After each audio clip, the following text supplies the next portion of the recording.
main theme of relativity is based on velocity. Generally, velocity is expressed as shown in equation A.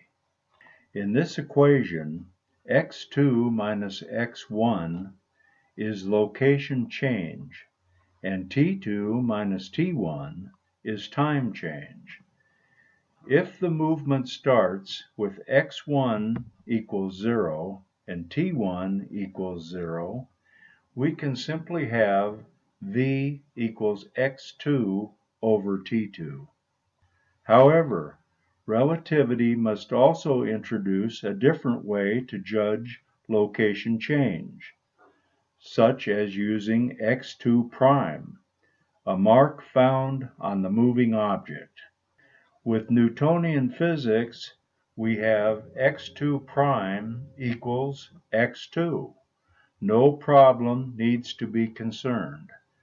But relativity must say x2 prime is a value to be determined as shown in equation A-1.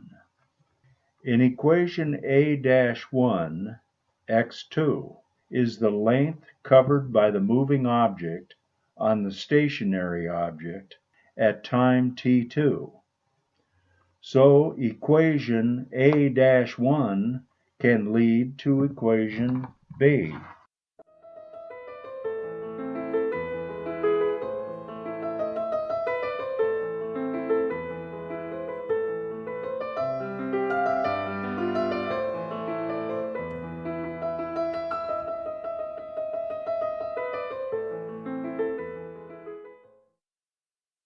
Dividing both sides of equation B by t2, we have equation C. Immediately from C, we have equation D. Only v equals 0 can make equation D valid. This simply says special relativity has no credit to study any movement of non-zero speed.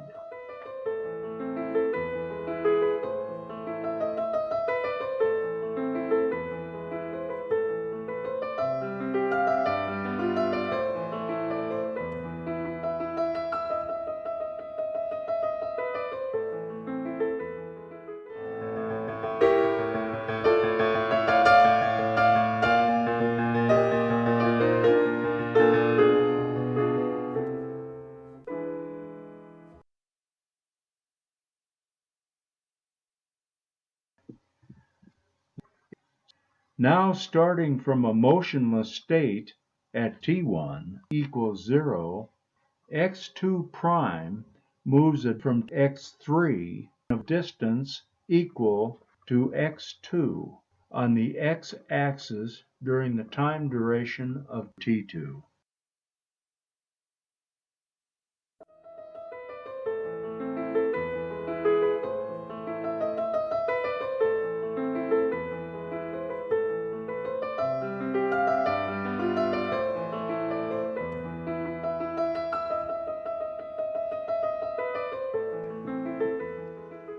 This zero speed, restricted on special relativity, has successfully escaped the attention of the science workers for more than 1 century. The reason is because of some confusion caused by an ambiguous time element in relativity's most fundamental statement. Let's first quote this statement. Let there be given a stationary rigid rod, and let its length be L as measured by a measuring rod which is also stationary. We now imagine the axis of the rod lying along the axis of x of the stationary system of coordinates, and that a uniform motion of parallel translation with velocity v along the axis of x in the direction of increasing x is then imparted to the rod. The word then in the quotation obviously serves as a time element. However, does it represent a single time instant or an interval of time. Based on the quotation, special relativity arrives at two equations. In these two equations, tau is the time recorded by a clock attached to the rod that receives the velocity v, and Kc is the coordinates marked on this rod. T is the time recorded by a clock next to an observer, who is stationary to the axis of x. Before the time indicated by the word then, the rod and the x-axis are motionless to each other. Between two such axes, their unit length must match each other on a one-on-one correspondence. First, let the word then represent a single time instant, t equals 0. At this precise time, the quotation enables the x-observer to have two forms of equation 2, as shown in equation 2a and 2b. Choosing 2a must disallow the movement to happen at t equals 0, but at some other instant, t in question. This means the existence of a non-zero time gap between t in question and t equals 0. If so, the time gap disallows the word then to associate with a single time instant at which speed is imparted. So, equation 2-b must be the only choice for the observer.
All this tells us that, if the word then serves as a single time instant, equation 2 defeats itself.